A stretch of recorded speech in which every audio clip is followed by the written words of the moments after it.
Let's go live here and let's talk a little bit about names and powerful names. And I hope that you are doing well. God bless you. We're gonna want to talk a little bit about names and powerful names and names that Kemetic rulers had for themselves. And I want to take that from the standpoint of how you look at yourself. I just don't want to look at the names and the five titles, if you will, that they had that they were using, regularly by the time the new kingdom came along and what they looked at themselves as.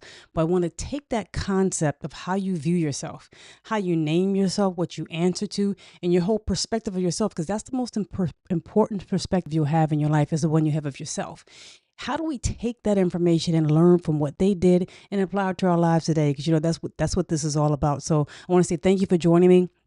And God bless you for those who are coming along, and thank you for those who will be joining. I want to kind of just jump up and talk about this, and those will be seeing this later. And I want to also mention the resources I'm going to go over right now. If you are a member here on YouTube, I've already uploaded this resource on our member post, so you can see it there. I'll also put it on our site where you can download it, take a look at it, and kind of study it yourself, because I'm coming out with a number of things with respect to the new kingdom and things of that nature that you'll be able to see, and resources that you'll be able to use. So thank you so much. And for those who are supporting for $4.99 a month, starting at that, I very much appreciate that. And those who have gone higher, God bless you. I thank you very much for what you're doing and the support of this, helping to make this possible. Help me do this. But so let's talk about this a little bit. We're going to talk about names and what Kemetic people thought about in terms of names and how they looked at it. And so thank you. God bless. Thank you so much for joining, those who are joining. We're going to talk about the names that Kemetic people had for themselves and what they kind of looked at and how this kind of can translate to us. Because as we think about this and we kind of jump into this, the idea of who you think you are, the idea of what you see in your life, how you look at yourself, it's all very important. I really believe that you cannot let somebody call you outside of your name. You can't. I've seen so many people be in situations where they were allowing someone, their friends, or maybe their boyfriend, their girlfriend, whatever it is, and the male, female, they're allowing somebody to say something to them outside of who they are. And you stop for a second. When you look at Kemetic people, you look at ancient Kemetic people, one of the main things they did was they had a concept of themselves as being godlike and divine, and they called themselves as such. They thought of themselves as such. They put that idea out there, so much so that when you died, you were able to say, hey, I lived according to the laws of Ma'at. I never hurt anyone. I did not cause someone to feel fear. I did not do things that were inappropriate or steal from God. That you were supposed to be able to live your life in a way where you could make pronunciations about your innocence and your virtues and be real about it, right? To really live a virtuous life. And living that virtuous life is akin to being divine, and it's akin to unlocking the power that's within you. So as we talk about that and talk about the names of Kemetic rulers use to talk about themselves, we're going to kind of jump into that right now. But I want to also point that to ourselves, right? And how we look at that. So, you probably know that from ancient Kemetic times, you're talking well before 3000 BC, well before 3100 BC, 3400 BC, you have people in the dynastic and pre-dynastic era who are referring to themselves with respect to Heru. And I'll say a couple things of that as I kind of point this out, because our point right here, just when you kind of look at the graphic on the screen there, you'll see a little Sedge and a Bee, which we'll talk about in just a second. You'll see like the whole idea of the son of Ra. You see some things noted in terms of how they call themselves. So we're gonna pick up in that as we kind of move forward. But as far back as you can go, as far back as you can remember, ancient Kemetic people, ancient Kemetic rulers identified themselves with Heru. And we talked about Heru from the standpoint of Heru being that idea when you marry divinity, which is Ausar, with Auset, which is divine discipline, that discipline that does not give up, that prayer, that mantraing, which is power, that does not give up until things are set right, until divinity is on the throne, right? That aspect of you that will not give up until divinity is on the throne. That's what Auset is. And sometimes it's fiery. Sometimes it can be unyielding, right? I'll tell a little bit of the story, the concept, because Auset and Ausar, they're the parents of Heru. The concept, one of the parts of the story of Auset, of Ausar and Set, is when Ausar is killed. He's killed by his brother Set, and he's chopped up, and she has to find his body. Just before he gets chopped, she has to find his body, and his body's put in the casket, and it's flown out. It's kind of goes out with the water, and she finds it in a foreign land, and she disguises herself. She's the queen of Kemet, right? She's one of the most powerful queens in the world. She disguises herself as a maid so that she can get into the house of the king of this foreign land and be able to get around the trunk of the tree tree where her husband's body had been lodged, and the king of that land had basically built his home around this huge tree that had her husband's body lodged inside of it. And so she was there pretending, Auset was pretending to be, she was pretending to be a maid, and she got a job basically as a maid in the queen of that foreign land's home. And what she was doing at nighttime when she was, upset and crying for her husband and praying and not giving up, she had the queen's baby, the queen's young child, a prince to be, I believe, and she put the child into a holy fire. The story goes, she puts him into a holy fire where she's really giving the child immortality. She's like, I'm going to help you live forever. I'm going to give you the gift that everybody's seeking. I'm going to give you the gift of immortality. And so she was hoping the baby and helping the baby and surrounding the baby in a holy fire, when some of the other maidens came in and they saw her and they screamed, and they went to go tell the queen, and the queen came in and she saw her baby in the fire and she screamed at Auset, which made Auset stop, and then the baby was stopped from getting immortality. And I say that because sometimes when you are fired up, sometimes when you're trying to accomplish a goal or give somebody a goal, there's a fire that goes with it. There's a focus that goes with that. And when you have that kind of focus that Auset had, when she's willing to give gifts to someone else, to help somebody else's life, when she's willing to stop at nothing to bring her husband back to life in the Ausar tale, she is divine discipline. She is power, right? There is power in not giving up. And that whole concept here, as you kind of look at this Heru name, Heru being the child of Ausar and Auset, the offspring, what is given birth to. When you marry that kind of divine discipline, that kind of fire, that ability to never give up, you marry that in service of divinity. You marry that with divinity, you're going to produce will and courage. You're going to produce a divine heir, someone who is rightful to inherit the throne, somebody who should inherit the throne. And so as we look at that, from a Kemetic standpoint, somebody who's, there to inherit the throne, you're really talking about Heru. And so ancient Kemetic rulers called themselves, they had a Heru name. They may say the Heru, and that Heru would be, that person might be whatever that maybe, Heru is living inside me, or there are various things that they would say with respect to Heru, but they had a Heru name. And this is going way, way back into antiquity. That's one of the earliest deities that they identified themselves with. What's Heru? And there are a couple of forms of Heru. There was a Heru who is the offspring of Ausar and Auset, but you also have a golden Heru, which we'll talk about in a little bit in just a second, who was like an elder Heru as well. There were other forms of Heru, as we know, ancient Kemetic people looked at. So God bless you. Thank you so much for joining. I appreciate it. So there were other forms of Heru that people looked at, right, and that they used. So this idea, so one of the very first names that they had was this Heru name. And this Heru name specifically directly related to Heru as the offspring of Ausar and Auset. And as I've mentioned before, as you probably know, Heru, I believe, is that will, that ability inside of you. And sometimes it's associated with the idea of courage, the virtue of courage, that idea that's inside of you that's willing to take on your divine role. Because there's a choice. We have a choice to accept it or not, right? I think that's what will is. We have a choice to accept God's will for our life or not, and experience a lot of pushback. When you develop that courage, and it was Maya Angelou who I believe said, it takes, for all the virtues that are very important, honesty or love, it takes courage to truly practice any virtue. Any other virtue. It takes courage to love. It takes courage to be honest. It takes courage to trust somebody. It takes courage to really practice any other virtue. And if you think about Ma'at like a set of virtue and virtuous living, if you will, the whole idea of it being able to take courage, being able to take Heru, right, that's born of Auset and Ausar, divinity and discipline, that it takes courage to do that, that's a remarkable thing. So that's a way that not only ancient Kemetic people looked at themselves as a divine representation of God, but you can look at yourself. We can look at ourselves as a representation of God. We can look at ourselves as being an Heru, something that the courage that comes forth that's built up inside ourselves to be able to practice divinity and to allow the right things in our lives to rule. It takes courage because people are going to ridicule you. People may think they're bad things. You're going to have challenges. Your greatest fears are going to manifest themselves. You're going to have to face your fears. You're going to have to slay a pep, as they say from a Kemetic standpoint. You're going to have to slay the thing that rises up against you that may cause you fear. You got to slay it to be Heru.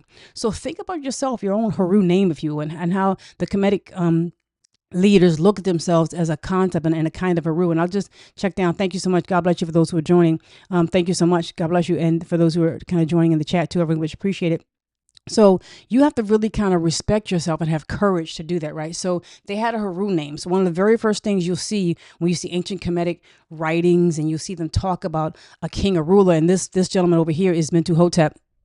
Right here, Mentuhotep II, the founder of the Middle Kingdom, a great person who I've talked about and I will talk about more. He is, a concept you see when you would see the titles of people from the, going from the Old Kingdom to the Middle Kingdom to the New Kingdom, you start to see them use more formality in their titles, and they were always looking at themselves Heru. This first thing I talked about, this Heru name, they were always looking at themselves as Heru. But you begin to see him say son of Ra as we kind of get further and further along into the 5th dynasty and things like that. So by the time you get into the Middle Kingdom and into the New Kingdom, you have titlery and these 5 titles that you will see when you see their names mentioned, which are remarkable. And sometimes they might use one versus the other just because that's just the nature of, human beings. Sometimes you might use one versus the other, and a lot of archaeologists had to kind of put those things together to figure out who they were talking about. But, so we look at this first Heru name, and then the second name we see is a Nebty name. And the Nebty name refers to the 2 ladies, 2 deities. This concept, they were deities. And from a Kemetic standpoint, they believed in the female and the male. They believe in the female aspects and divinity and power of God and expression of God, and the male aspect and divinity and power and expression of God. When you have Ausar and a Set, Ausar is not brought back to life if a Set doesn't do her job. And from the standpoint of looking at the divine in both things, the Kemetic people had that concept. And so you find Nekhbet and Wadjet, you find the ideas of upper Kemet and lower Kemet. And so what you see right here, you see this lady right here, she is the deity, the patron deity view of upper Kemet. And you see this plant right here. This is the sedge, if you will. This kind of represents upper Kemet. This is the sedge right here. So she is Nekhbet. She is the deity, the patron deity of upper Kemet, which is the southern part of Kemet. And when you see the other lady on the right hand to her, she is Wadjet. She is the representative of lower Kemet. So you saw them not just look at the land, right? So a lot of times you'll see they're tidally representing the south and the north, bringing the 2 lands together, Tawi joining the 2 lands together. But you also saw them representing the deities. And so who was protecting the north? Who was protecting the south? And you see these 2 female deities as being upper and lower Kemet respectively. And you refer to that as the Nebty name. So they would say, and it really is literally saying that these deities, that Nekhbet and Wadjet, that they are protecting, and essentially almost saying that the pharaoh, the ruler, the Nswt, is actually getting the support of these 2 deities. He has the support of the deities, the powers that are upholding the land, right? And so when you stop and think about that, think about yourself.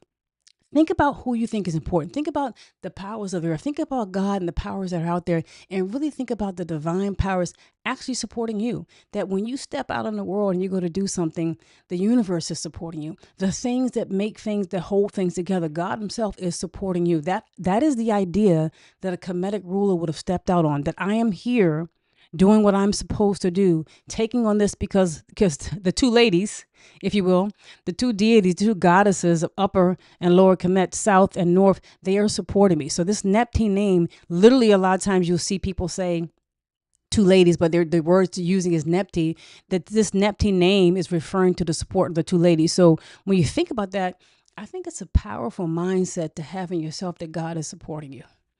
That every aspect of God, every expression of God is supporting you when you do your endeavors. So stop and think first. If I have an understanding of courage, right? And I'm willing to let divinity kind of rule in my life.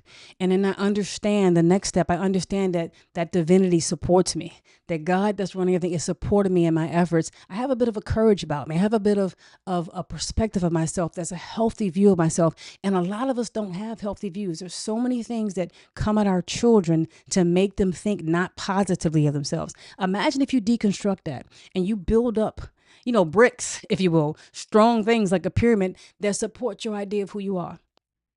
Support your idea of who God is. Support your idea of who the person is you are interacting with. You want to marry, your family, or the things or the ideas that you have in your life, the business you have, the education that you want to accomplish, the health that you want to accomplish, the family relations that you want to accomplish. Imagine having God himself and God itself supporting you and having that idea in your mind. You go forth with a kind of power and a kind of courage that is necessary to take on the things that you need to take on. So the Nebty name was the second part of the name. God bless you. How do the masculine and the feminine work together in harmony based on Kemetic teachings? Okay, I like that. I just want to say thank you for your question. Thank you for asking that, Christian. How do they work together? So that's a good question, and we'll take the time to answer that, because that's a, how do you have the masculine and the feminine work together? That's a very good question to work in harmony. One of the first things you have to do, and this is just the truth. First of all, you have to be comfortable with who you are, right? Because you have to understand that nothing outside of you can stop you from accomplishing what you need to accomplish.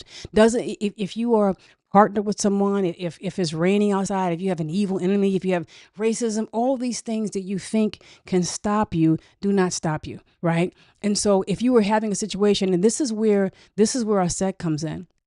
Auset was so disciplined, so committed to monitoring, so committed to prayer, that she didn't let anything stop her from achieving her goal. So the first of all, let's say that's the key to success in anything, is you having the mindset that it can be done. You having the mindset that it will be done. You having the mindset to submit to whatever God's will is for you. Because a lot of times, sometimes we are forcing things to happen that shouldn't happen, right? Sometimes people are entering relationships and they're not ready, right? Or sometimes they're in situations where they're holding on to what I think are false ideas. They have this belief that somehow maybe the man is better than the woman, that the woman should be subjected to the man, that God is not equally expressed in male and female. They have these ideas that may not allow you to realize the divinity in everyone. Literally, if you're going to move forward, you're going to need the support of male and female. You're going to have to understand that there are roles that you play, and those roles are not subordinate, right? And those roles are not necessarily one is more powerful than the other. Just that anybody in any organization is going to have roles that they do.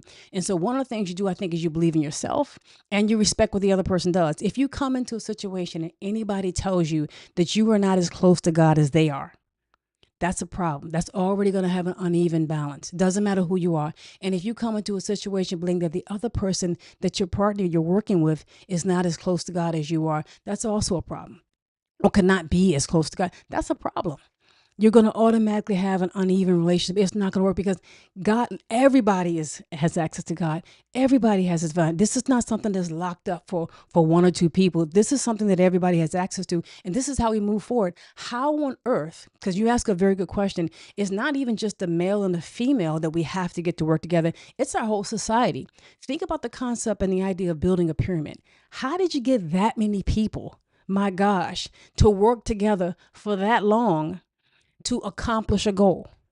How did you do that? You are working at a level where you're moving people from their spirit. You know what I'm saying? You are working at a level where you are looking at the things that actually make people move. You're actually working at their emotion, at their spiritual level. I think about the Kushite dynasty, the Kushite people who were the resurgent. People call them the 25th dynasty. They were their dynasty and their own dynasty in their own right.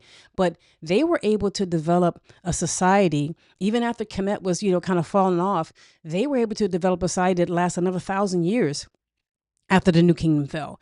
And they were able to largely have, family dynasties that were not usurped. They went on for hundreds and hundreds of years of not having usurped, and the types of killing and the types of crazy things that go on. How did they do that? They had, you think of Pianki, and I think about Shep and Weapon, I think about Taharka. How did they have this amazing family of all these accomplished people, right? One of the things you find in ancient Kush, you find this in a lot of African societies as well, is they did not diminish the role of the woman. They did not say that Queen Amani Reines couldn't lead the army in battle. She did, and she led them against the Romans. They didn't say that you couldn't be queen and you couldn't have this aspect. They appeared to understand and respect the power of prayer, respect the power of monitoring, and understand that you get God's force and nurturing and wisdom from all these things. It's just not about the power, because you have to have power, because you have to be able to fight off people who may attack you, right? But it's about wisdom. It's knowing when to do things. And then nobody has a monopoly on wisdom, right? And so I think that part of the ways you do that is that you have that understanding, and you make sure that if you're partnering with somebody, you make sure that your partner, your girlfriend, your boyfriend, your husband, your wife, that they understand that as well, that this is something that you guys are approaching together, and that you really believe this, right? That you're not literally just kind of talking out. A lot of times people will talk about spiritual things and they really don't do it when things are behind the scenes. What do they really believe? So I truly believe an honest conversation has to be had. I do not believe that you should allow yourself to be talked down to, or let anybody make you think that you're not as close to God as they are, or that you have to stand, between them and God. They have to like be your inner. I don't believe that at all. I think that's a problem. And I think that when we truly try to make every person, each person, children, adults, no matter who the kid is, let them reach their full ability, that's when we grow. The earth is really big enough. The universe is really big enough for all of us to be who we want to be and who we're supposed to be. I think that's what that's entitled to. So that's kind of my thoughts. I don't know what your thoughts are about that. Okay.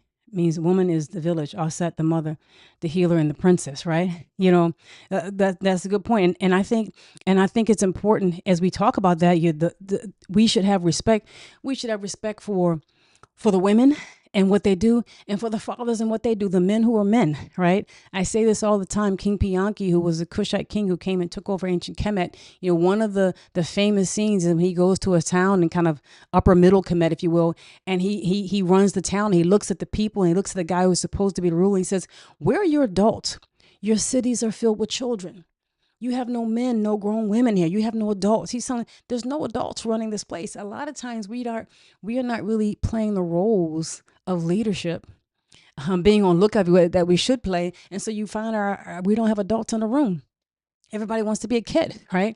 Everybody wants to be a kid, but everybody wants to live in a society that's productive. We're living in an age of AI, and a lot of us are afraid of it without, really taking it and letting it be something that we use instead of being afraid of it. We're living in an age of technology. These things are moving forward with or without us. We can't be in a situation where we sit back and wait for things to happen to us. We got to be the ones who are shaping it. And it's going to take adults, learned, spiritual, moral people who are willing to be leaders to develop the things we need in the future. I think that's very much true. So God bless you, and thank you for that question. And hopefully I gave an answer or talked to you a little bit about that. So I appreciate that question very much. Thank you. So as we looked at that, so the Nebty name talked about the two ladies, the deities, and how the deities were supporting the pharaoh. He or she was supported by the women who were holding up the country, right? The Nebty name. And then you had a golden Heru name, like he of gold. And we mentioned that Heru was like the very first name that they were identified with, and one of the early deities that they identified with. And this idea of golden Heru, and you think about gold, there were other manifestations of Heru. Even when you look back at the older creation tales and that type of thing that talked about a tomb and talked about the other deities that were made after Geb and Nut and that type of thing, those other deities that were made. As you have Neter and you have Atum or Ptah, and they give birth to Nut and Geb. And so you find that even in that original older creation mythology and so forth, the creation stories, they talked about a golden Heru or Elder Heru. So Heru, as the Kemetic pharaohs and the suits and the Kemetic and Kushite identified himself, had to do a lot with the son of Ausar and Auset. But there was also an earlier Heru, an Elder Heru, and the whole idea of gold as being kind of the substance of the gods, the substance of deity. So what you're really saying here is I'm like of the same substance of the original Heru. Not only am I, born of Ausar and Auset, and I have a rightful rule to the throne, and not only do I have the gods that support the land supporting me, I'm also of the same skin, of the same substance, if you will, of the gods. I am made from the same golden like material, the same precious materials. I really represent the elder part of this whole divinity, as well as the same substance that's in it. So that idea of gold, that idea of having golden skin, or just being of the same ilk, if you will, of a deity, you start to say to yourself, I belong. Right.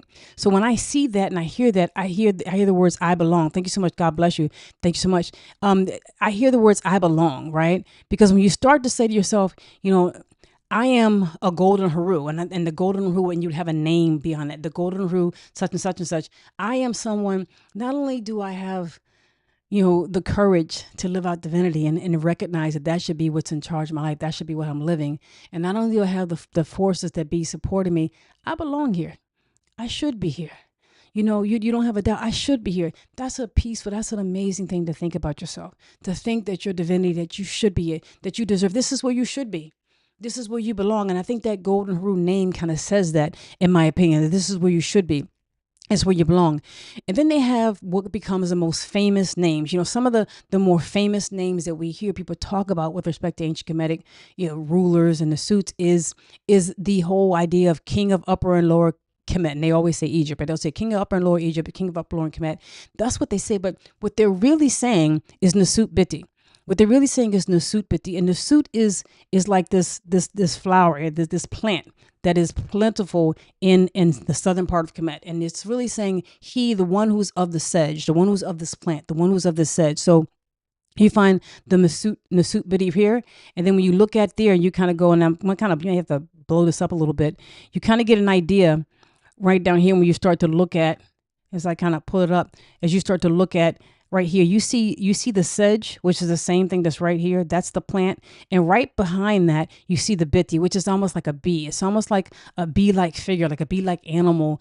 And that represents Lower Kemet, the northern part of Kemet, right? So literally when you see this throne name that Kemetic people would take, it would be the Neswt Bity, right? And this is where you see this right here. You can see how the sedge is facing towards this way, and the bee or the insect is facing toward that way. That's how you're reading it. So you always will have the ruler, if you will, in the suit, referring to the upper, and in the Bity, this is the ruler of Upper and Lower Kemet right here. So this is literally what that's saying, and this is representing Upper Kemet, and this is representing Lower Kemet. And you will find that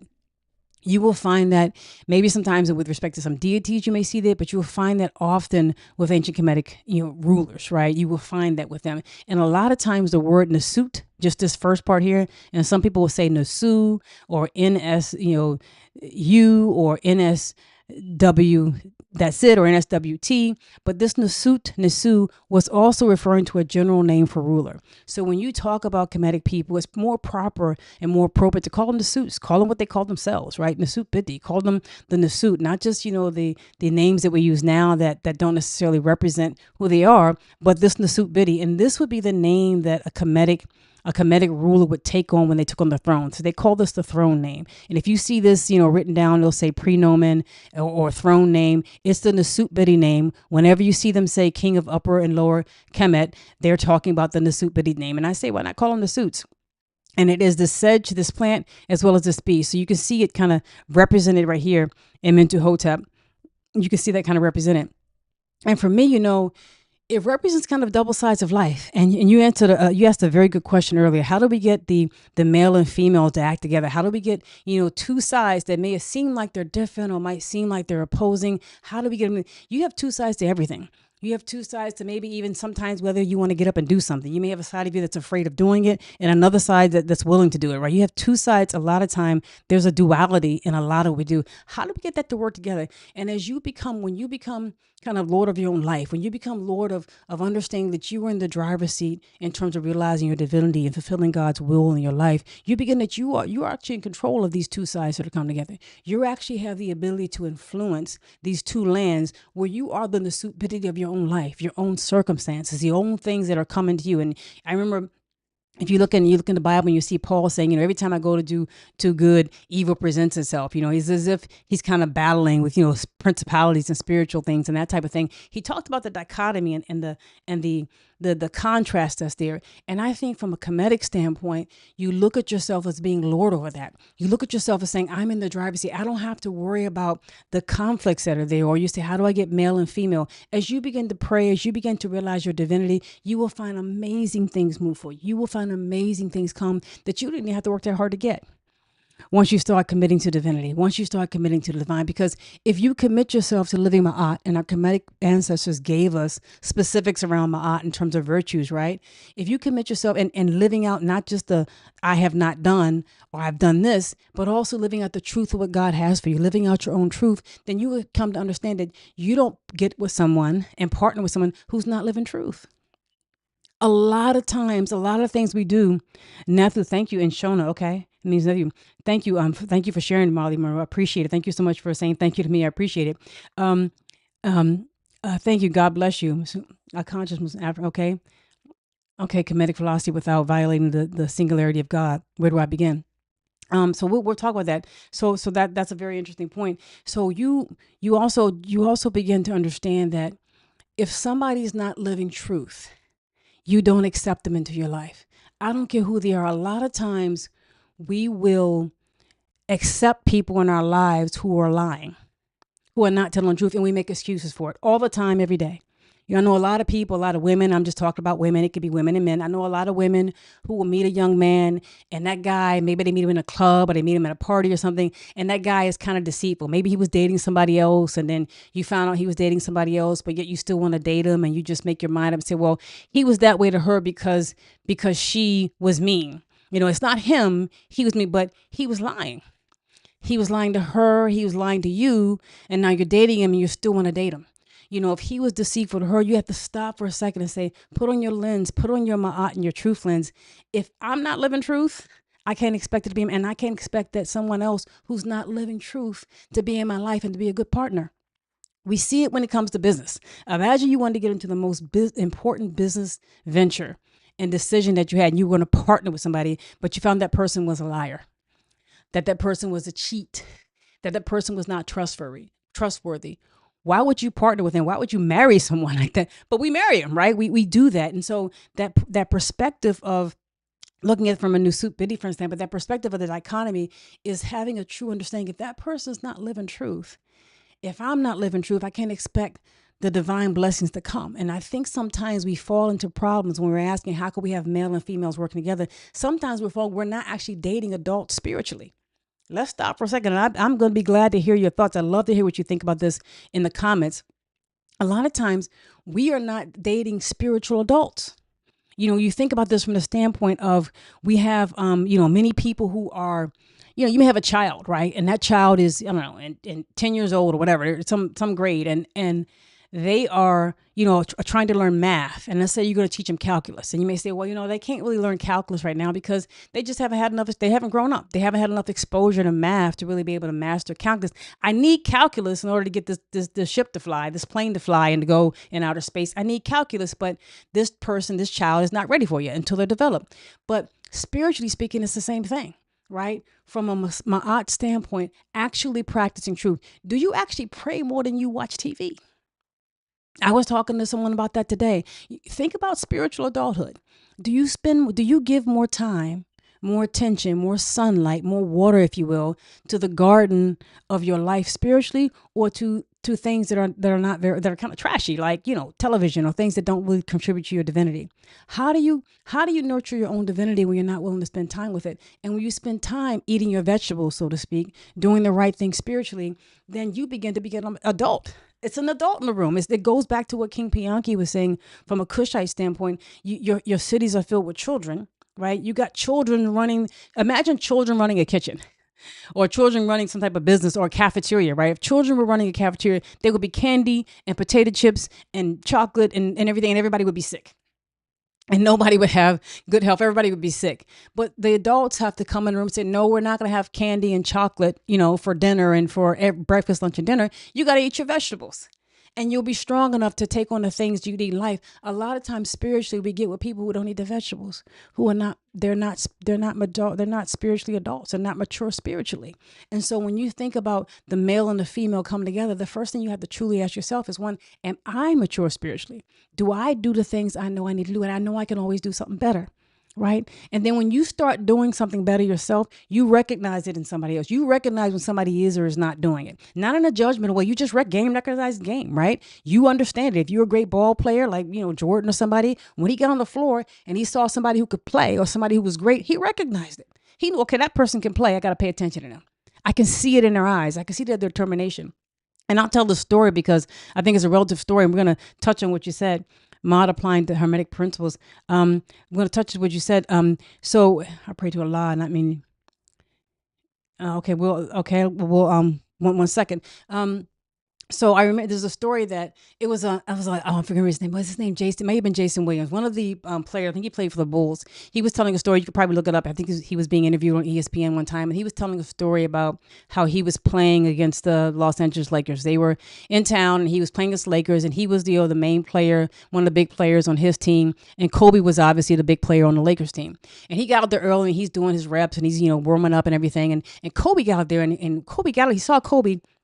Kobe started working out. He said he was working out harder than I'd ever seen anybody work out pre-game. It's a couple hours before the game. And he's sweating. He's going hard. He's like dunking hard. He's like playing at game speed. And he's like, nobody ever does that, not just before a game, because you'll be tired, right? He said, and I saw him working so hard. And then, I had to go back into the locker room to get ready. And he was still out there working. And he said, of course, that in that game, Kobe dropped like 40 points, right? And the Lakers won. And his team lost. And so after he lost, after the game was over, he came to Kobe and said, man, why were you working out like that before the game? Like, I saw you drop 40, I get it, but why were you working out that hard? And Kobe said, I wanted you to know, because you were the best player on this team, I wanted you to know that you would never outwork me. I wanted you to know that no matter how hard you work, I was going to work harder. And that's what I was going to take into the game. And here you have a man, Kobe, being an adult, like being a grown, I'm going to do the hard work to get the job done. And a lot of times we try to bring people into our lives and things into our lives that really aren't working that hard spiritually. And so when you work hard spiritually and you put the work in, you recognize when somebody else is working hard, just like Kobe and Jason Williams, just like they were doing, you could recognize when somebody has developed it themselves. And so I think the foundation of any society, any relationship has to start with what you're bringing to the table and your spirituality. Because if you're not moral, you're not going to treat that person right. You're going to eventually lie to your partner, or you're going to eventually lie in a situation. You're going to eventually cheat or do something that's inappropriate if you're not really living up to these morals. And a lot of people are not, and they're not honest about the person that they're about to marry or get with, and as whether or not they are as well. And so that becomes the foundation, I think, of the lens that we can help look through our lives. Is are we trying to really live mine, whether somebody's looking or not? Are you working that hard on your spiritual development, kind of like Kobe? Are you working that hard on your development, on your skills spiritually, whether somebody's looking at you or not? Whether you're in the game or not, right? That, I think, is the foundation, the fundamental aspect becoming in terms of our success as we move forward. So I think that was like kind of worth saying. I'll notice here, examples are showing me that the restored African principle to their position is to restore Ma'at, right? My question is, what would that look like in modern times? And then also, just because you pray to Allah for something doesn't mean you get it. The universe cannot read your thoughts. I learned that looking for a filter to my expression. Okay. That's an interesting kind of perspective. And how do you serve, God and keep with, the one concept of one God? So a couple things. So I'll address the idea of restoring Ma'at and how do we do that in modern times? That's a wonderful question. The wonderful question I think about, that's a wonderful question. How do we practice Ma'at in modern times? One of the most important things we have to remember about our ancestors is that they created things and recreated things. Many African societies, even if you go to ancient, Asian societies, you will find that there's a lot of syncretism. There is a lot of being able to take what comes to you and making sure the essence is still the same. We don't have to go back 5,000, 10,000 years ago. In fact, we can't, right? We're not going to do everything exactly, but we can take the same principles that they had and apply them to our lives today, because that's what they did.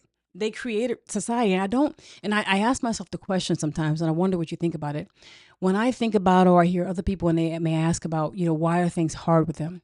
And I'll ask the question, why do we think it would be harder for Harriet Tubman and her spiritual journey than it will be for us? Why do we think that other generations of our ancestors would have it harder than we? I know obviously we want to be out of the craziness that they were subjected to, but I remember Coretta Scott King said, every generation has to win their freedom. Every generation has to do something to earn the freedom to pick it up. Every generation has to carry their torch. I feel like Frederick Douglass did his job, right? He may not have been perfect. Maybe he did his job to help end slavery. Thank you very much for all you did for that. Thank you. I feel like Harriet Tubman did her job, and it was hard. It was hard as heck to be getting people out there in Maryland and on the Eastern Shore and going through swampland and marshes and in the dead of winter, in the cold of winter, leading people and never losing anybody, catching a cold and freezing and all kinds of stuff that she went through. That was hard. Why do I think my spiritual journey has to be easier? My life might be more comfortable. Maybe I don't have to deal with the things she had to deal with, thank God, God willing. But your spiritual journey is going to be a trial. And so you have the ability to recreate those spiritual strengths, if you will, in every generation. So when we think about Ma'at, I don't think that we should, to answer your question, I don't think we should think about Ma'at from the standpoint of just what they did back then. we have to understand that part of living Ma'at is to apply it to our lives today. And the how becomes our life, right? The how we're going to figure out, right? How do we live Ma'at today? Well, we think about not lying. We think about living in truth. We think about setting up at least a foundation within our own lives and the practice that we have. And we're building a community right here. We can talk about it right here online and reach each other all over the world and talk about how we're living our lives. You know, every day we get on, we can comment, we can talk about how am I living my life today? What are some things you guys do to make sure you're living Ma'at? Because to me, Ma'at is just not the things. That's another thing. We may think that Ma'at is the thing that they talk about. It's the things that they were talking about. It's the I have not made anybody cry. I have not stolen from a neighbor. It's not just, it's the truth of what you're living. It's, do I understand the divinity in my life? Do I honor that?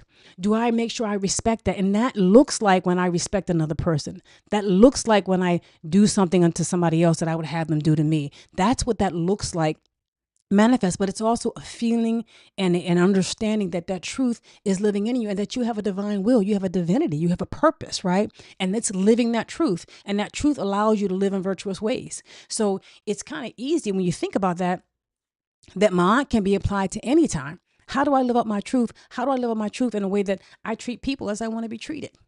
And I go to bed every night thinking about that. I also think about, when I think about the concept of sacrifice, I think about Abraham. And I think about, Abraham, when God told Abraham to sacrifice Isaac, right? Like that's like a crazy, a surreal thing. Sacrifice Isaac. And obviously we're talking about this allegorical. We're not doing that.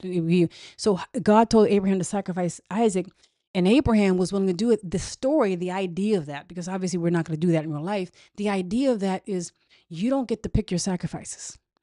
We don't get to pick. It's not a sacrifice. God is saying, am I first in your heart?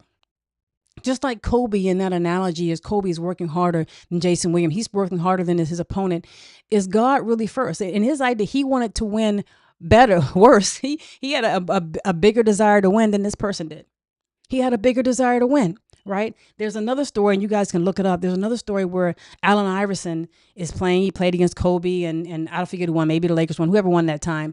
And when they were finished after it was over, Kobe was talking to Allen Iverson. This is what Allen Iverson said. And Kobe said, hey, man, you want to go to the gym? This is after the game, right? Allen Iverson was like, go to the gym? We just played a game. Like, nah, I'm about to head to the club. I'm about to go out, right? Or whatever.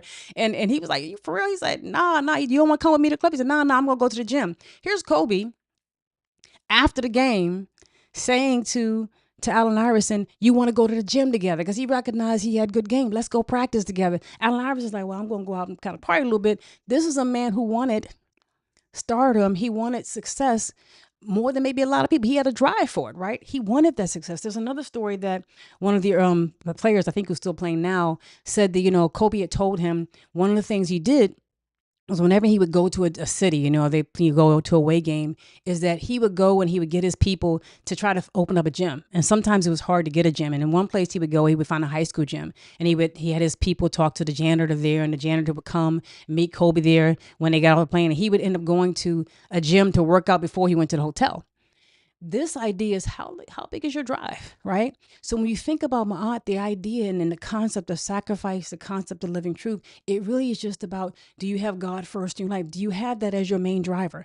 That's why God told Abraham to sacrifice your son, not because he didn't want Isaac to live. Isaac was going to be part of the promise, right? It was that, am I first in your life? Jesus said you can't serve two masters. Am I really first in your life? And that's where Ma'at comes in. How do we practice Ma'at today? How do we live truth? We put our divinity truly first. And we start with ourselves and watch things come into play, right? Watch that concept come into play. So I wanted to restoring order. Thank you very much. We'll play a part. We all play a part, because we are an extension, right? We are an extension of our ancestors, right? So I'm just making that point. We are an extension of them. So as we yeah, so that is so I want to make that point, because I want to power, Moorish, respect, angels, entity is different. What is Ma'at altar? What is Ma'at? To connect to the spirit, am I right? So God means, I know God means power. Moorish, I respect angels, but each entity is different. What is Ma'at altar? Okay, so I want to address just a couple things. African people, their position. I want to address a couple things you mentioned. First of all, you asked a question. Somebody asked a very good question. You asked a very good question of how can I kind of embrace this African or Kemetic way while still holding on to the concept of one God. And I have to ask you to just breathe for a second, to let your heart lead you, not to let your mind and what people say outside of you lead you, to let your heart lead you. One thing is for sure, ancient Kemetic people and a lot of the African people that I've studied, like West African, believe in one source of creation. They believe in one God. You know, the Kemetic people call the concept netter, that the source for all life came from one place. And so that's because the whole idea is we are all one, right? We are all an expression of God. And if we are an expression of God, we're coming from a God, a single entity that's divine. The point, the stickler is, right, is that they had an understanding, a deep understanding that God is expressed in many different things. So imagine you have one body, one heart, and you look at, but you have a hand, you have lungs, you have a cardiovascular system, you have a nervous system, you have all these parts, right, that are part of your one body. What the Kemetic people did was take a spiritual approach to the aspects of your spirit. They saw that there were energy, there were forces, that literally everything around you. Think about nature, the trees, the flowers, the animals. Everything you see is an expression of God. Everything. And they were okay to call it divine. So many people will call that they were worshiping. Many people will say that. I say it's just communication divine. I say it's just recognition of the divine and everything. That's just what they did, right? That's how they did it. And they were not ashamed of it. And we may call it something negative and say that they were, I don't even believe God thinks that if you're God and God of the universe, why are you jealous of anybody who's not God? Literally nobody can dethrone you. Literally nobody. I think we put a lot of hate on the Kemetic people because there was a lot of power there.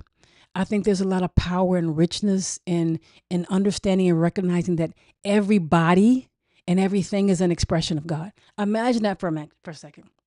I don't care if you're a person, if you're Chinese, if you're a person in China, a person in Syria, a person in India, a person in England. I don't care where you're from. You are a divine expression of God. Imagine stopping for a minute and believing that and seeing that, really seeing the truth in that, and then looking around you and seeing it. So one, you wouldn't have this concept that I need to destroy someone or enslave someone because they're not like me, which is completely silly. Everyone, male, female, wherever you are an expression of God. I see God in you.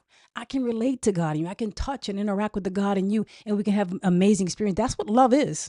That's what life is. Life and love is really connecting with the God in somebody else, connecting with somebody on a level that moves you in a way that's beautiful, that's spiritual, that's beyond hate. Love is more powerful than hate. And I think that then you recognize also that everything around you, nothing around you we created. We may have recreated some things or manipulated some things that were already there, right? So we may say, hey, we did a wonderful thing. We helped this flower to grow that was never grew before. But we didn't make the atoms. We didn't create the atoms or the subatomic particles or the forces and the characteristics that go with those subatomic particles. No human being created that. Those things were all in place well before we got here. Those things already had characteristics and forces and behaviors before we got here. That's how we got here. So there was a force and a power long before we got here. If we recognize that those things are in everything, then maybe we weren't looking at our world in a way that this just, we use it and we destroy it with climate change, and we can't see how to even, we have situations we might be destroying plots of land, literally making land unlivable for millions of people in the next 40, 50, 20 years maybe, because we are greedy and we can't see that our land is important. I don't care if you're talking to Native Americans who talk about the land, or ancient Chinese people who talk about land, or people today who may be talking about it. The respect that you have for nature is significant.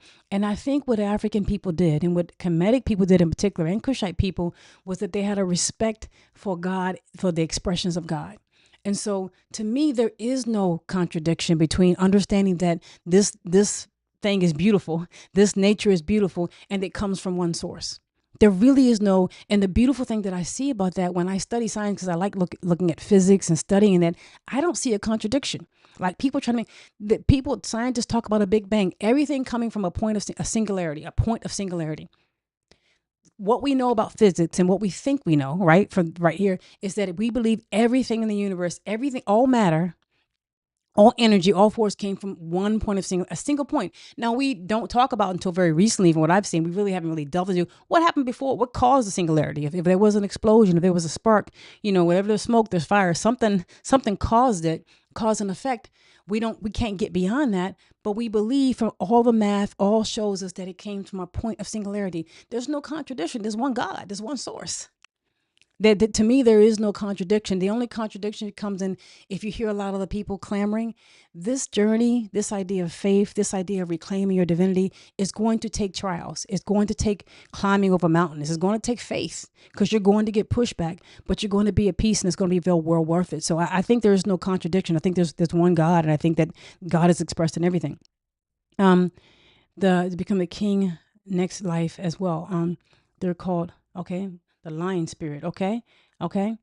Ancestors in one God. We believe we have reached our ancestors first, and we take our messages to God. And I think that, okay, and I'm looking at some of the comments. Okay, when we ought apply Hermetic principles in everyday human life. Okay, so we get more specific around it. God means more power. We're an extension of our ancestors. So in Zimbabwe, we believe in answers, and that I think also is a strength of African, specifically Southern African, West African, Eastern African period, is understanding of ancestors, understanding that there is a Kemetic belief and an African belief, and many people believe that when you are not here, you're not gone, right? Just because you're not here physically doesn't mean that you're gone. That your spirit and your soul, who you really are, the essence of who you really are and what you really are, goes beyond just your physical body. I believe that's true. I mean, I was in a situation one time, was in a hospital, and I saw my grandmother laying there, and she was dying. She was brain dead, and they were around the hospital, and were asking, should we keep the plug on? Should we not keep the plug? So what should happen, given the fact that she was in this state, in this vegetative state? And it just struck me as a spiritual lesson. And maybe she was teaching me that, physically they had her there. Physically, she was still able to pass her urine, and they were having her breathe. So there were cells in her body that were technically alive, but she herself, but her soul was gone. That realization, that feeling just came to me in that moment, that the essence of who she was is real, is still with us, but it's not in this body anymore. It's not physically here. And I believe that ancient African people, and even today, have a clear understanding of that and work with that. And we should not be ashamed of it, right? A lot of us are ashamed away. We shouldn't be. That's one of our powers, is being able to connect with the people who came before us and learn the lessons that they had to give us. I mean, that's the whole idea of eldership, right? That's the whole idea of your city are filled with children. We're the adults that's what we should connect with. So I think that that's something that we should believe in and connect with, and should not shy away. We should explore it. Why should we not explore spiritual? There's so many things in the universe we do not know. Because we've gotten this far, we think we know almost everything. How can we even say there's not a this, there's not? And why can't you be the person to discover it for yourself? Yes, you can discover these things. Yes, you can look at whether or not your ancestors are real, whether or not, their powers beyond what you can see. Yes, you can look at all these things. You can explore it. There's a reason why Kemetic people and African people and people all over the world had these beliefs for many, many years. So I think you certainly can explore it and not have to listen to someone else tell you not to believe what you know is in your heart. But I definitely believe that our ancestors are powerful, that you are here and you go beyond this life. There's something after it, and what you have physically is not just it. So I definitely believe that. So I see your comment like right there. The Lion Spirit, God bless you. Thank you so much. So let's talk about this. Let's talk about this last name, if you will. This last name that we've been talking about. We talked about the Neswt Bity name, Neswt Bity, referring to of the Sedge and of the bee, right? Then there is the birth name, the Nomen that they will call, and a lot of times it's called the Son of Ra name. When you see Kemetic symbols and a lot of things, you'll see the Son of Ra, and a lot of times you'll see it. Let's see if I can point it out in the picture too. A lot of times you'll see it, and I'll point it out like right here, right underneath this Neswt Bity thing right here, is you see kind of like a duck with a sun on top, and I'll just kind of move this out of the way so you can get a good picture. You see like kind of a duck with a sun on top. This is Ra, and this means sun. So the Ra is the sun, and this literally means sun right here as well. This hieroglyph, this Meduneter. So this is the Son of Ra, and the Son of Ra, his name is Mentuhotep. And you can see it also written again over here, Mentuhotep. And this symbol of like a kind of an offering table or a mat, if you will, with a piece of bread on it, is a symbol for Hotep. It's kind of saying that God is satisfied. God is at peace. And my whole being represents God is at peace. So his last name would be Son of Ra, Mentuhotep. Mentu is at peace. God is at peace. This aspect of God is at peace. Literally, I embody the idea where God is satisfied, where what I'm living in my life is pleasing in God and has pleased God, and I'm manifesting that. And that was like the last name, and it was the son of Ra. It was really speaking to the whole idea of the Nswt, the ruler, being born of Ra, being of a divine birth, of the same body, of the same substance of Ra, the same substance of that aspect of God that created the universe, that force aspect of God. There's different aspects of God that were forces that were used to create the universe, all coming from one God. That aspect that is force, I am a manifestation of that, and that's part of what I need to be a ruler. And that's kind of what that son of Ra is, really believing in your divinity, even the physicalness, your physical body from a divinity standpoint, actually believe it. And that's what that son of Ra name represents. So if you look at it from a Heru name, understanding yourself as being a representative of the divine, right? And being rightfully the rightful owner and ruler of the divinity in your life, the rightful ruler who's going to make things move with the rightful owner in the rightful place. That Nebty name, looking at the upper and lower Kemet, the two deities, having the forces of God and the deities support you in what you're doing, that you have the support of God and support of the universe, if you will. The golden Heru, you belong here. You have the same substance of the deities of God. You belong here. You're supposed to be here. The Neswt Bity, you're in control of the two aspects of your life. Things that might seem like they're contradictory, you're in control of that. You're actually Lord of that, if you will. And son of Ra, that whole idea that you are of the same aspect, that your birth, even your body. There are a lot of people who don't look at themselves physically as being worthy. And we have a lot of concept with that. And that may be, time for another time. That may be something that we talk about and another thing, but there are a lot of people who do not believe in the physical beauty of what they are, and they just hold that back. It's a wonderful thing to get in touch with, to understand that you are a divine birth and a divine aspect of God. So I wanted to kind of take that out and just kind of look at these things from the Heru name, the Nebty name, the golden Heru, the Neswt Bity, and the son of Ra, and be able to share that they share aspects of what you and I are and how we can see ourselves as divine. So I want to thank you. God bless you. I'm gonna come back to you again, hopefully tomorrow, but I'm gonna try to come back to you again to talk about more things with respect to this and probably Dynasty 18. And thank you so much for your questions. God bless you, and I'll talk to you very soon. Thank you.